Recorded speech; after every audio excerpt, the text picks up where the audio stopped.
Vice President, handa ka na ba sa meeting? Baka pwede ka muna naming kapkapan. Ano yun?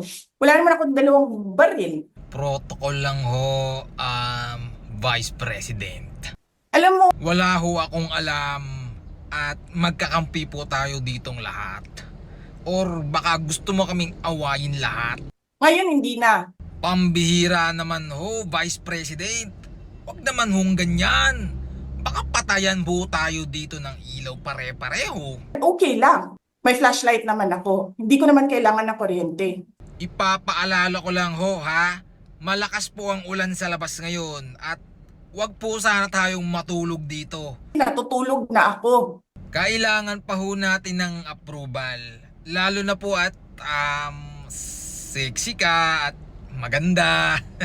Bawal ako magstay sa opisina. Hindi naman sa ganun, Ano yun? You make rules as you go along? baka lang ma-issue tayo. Bakit? Pagmamayari niyo ba itong compound na ito? Tama ka, o sige, basta tabi tayo ha, para mabantayan ka namin ng tropa ko. Bakit? Trabaho ba nila magbantay sa akin? Gusto ko lang hong makasigurado, Vice President Sara Duterte. At baka may mga umatake na namang mga ipis dito, mga bastos. Kailan ba nagsimula yung atake nila? Actually, kanina lang ho, Madam VP, sanhi po yan ng malakas na ulan sa labas. Putang ina ninyo! Wala naman hong murahan. Dapat po tayo dito lahat ay nagmamahalan. Pasensya na kayo ha. Relax, relax. Putang ina! Alam mo, mabuti pa siguro ay magkape na lang tayo sa labas. Magkano na ba ngayon yung sachet?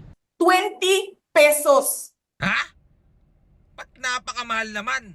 Ang mahal naman ng kape yata ngayon. Hindi na. Nagbago na isip ko. Ayoko na pala. Putang ina ninyong lahat. Teka. Ito na nga, maghahanap na nga eh. Hindi ka na mabiro at baka ako pa yung awayin mo. Naalala mo? Nagpadala ka sa akin ng video? Ha? Please. Madam Vice President, please lang. Wag mo ikalat yon ha? This is she's been working with us for the longest time. We trust her. Oh my goodness! Pag-usapan natin to, Vice President! Please! Putang na mo ka!